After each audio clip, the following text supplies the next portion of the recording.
Good morning, I'm Tarneshia, and welcome to Ginter Botanical Garden Virtual Storytime. Before I start the story, I want to ask you a question. Do you know what happens to trees in the wintertime? Well, we're going to find out in our story today. Winter Trees by Carole Gerber, illustrated by Leslie Evans. Winter Trees by Carole Gerber, illustrated by Leslie Evans.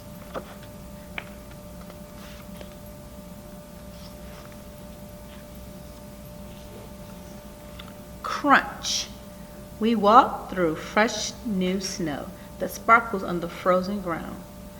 It's peaceful here among the trees. Our footsteps make the only sound.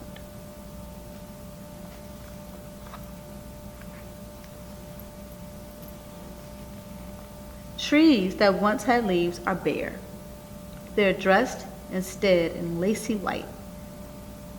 Snow dusts their trunks and coats their limbs with flakes that outline them with light.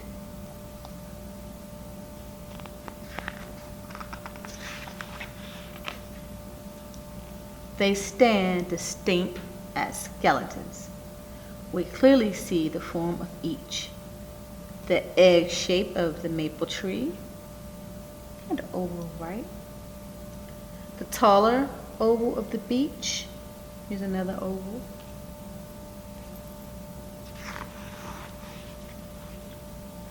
The V formation of the birch. You guys see the V? The yellow poplar, wide and high. The spreading structure of the oak, its branches reaching toward the sky.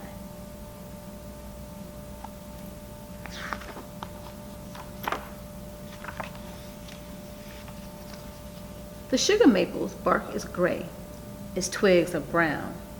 Its buds are stout, with claw-like tips that in the spring will burst to shoot new green leaves. You guys see this boy? Do you know what he's doing? He is getting maple syrup from this maple tree. Did you know that? That is where your maple syrup comes from. Do you like putting maple syrup on your pancakes and waffles?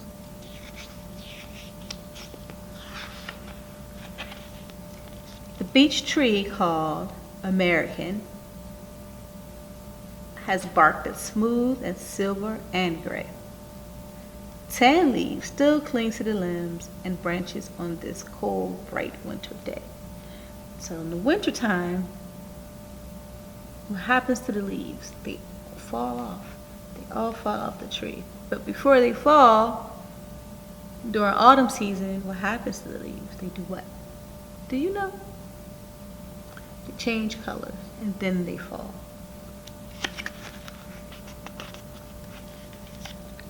The peeling bark of paper birch feeds hungry hares that eat their fill. Inside the trunk, a narrow nest protects a bird from winter's chill.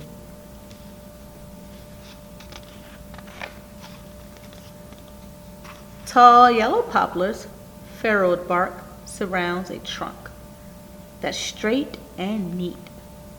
Its reddish twigs hold puffy buds for deer, a tasty winter treat. Did you know that trees in the wintertime feed lots and lots of animals?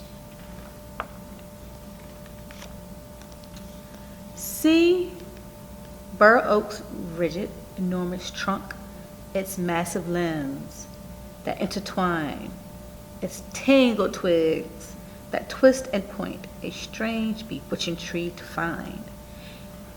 I'll tell you guys a secret. You can find two of these right here in front of Ginter Botanical Garden.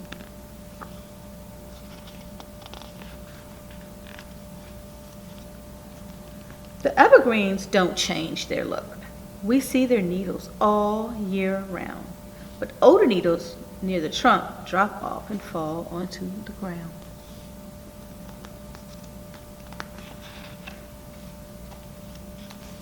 Eastern hemlock's sloping branches droop with tiny twigs and cones. The hemlock lives for centuries. Look how huge this tree has grown.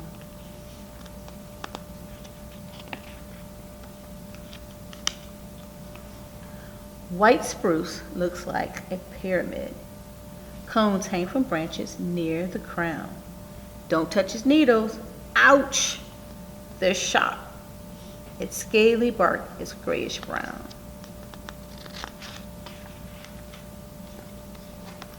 Before we go, let's roll some snow. We'll make a snowman who will wear small twigs and pine cones for his face and leaves from beech trees for his hair. The end. Stay tuned for the activity portion of Storytime. Hello friends, welcome back to Storytime. I am going to show you some things that you can collect if you take a winter walk. Just like the boy in the story with his dog, I'm going to show you some things that you can collect on a nice winter walk. So, I have my tray of pine cones. And they're the best things that you can collect, and there are plenty of them on the ground. So the first pine cone we're gonna look at, I have a type of fir cone, which feels like paper almost. I don't want to squeeze it too hard because it may come apart, but it feels kind of papery. Then I have a spruce. It's another cone that kind of feels kind of papery as well. I don't want to squeeze it too hard because it'll come apart. This is a spruce. And do they look the same? No, they're very different. Right? Next, this pine. This is actually one from the story. This is a white pine. This was actually in the story. And hint, hint, see the little white stuff on there? And is it big or small? Yeah, it's not that big. Then you have hemlocks, another cone that was actually in our story. This is a hemlock, and it's really little. That's when you can get your handy dandy magnifying lens out to take a closer look at this cone.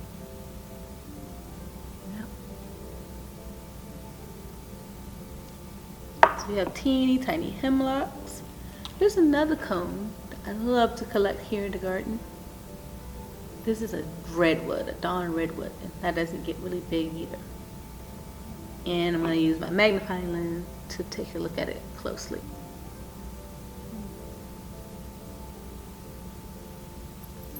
So do you remember in the story where it talked about the trees, how they feed animals in the wintertime? Did you know that there are animals that love to eat pine cones? Yep, there are. I want to show you some pictures of some. So, do you know what this animal is? Not a squirrel, but a chipmunk. Yes, chipmunks love to eat pine cones. And squirrels. So I have a picture of a red squirrel and a gray squirrel. And they are both munching out on a pine cone.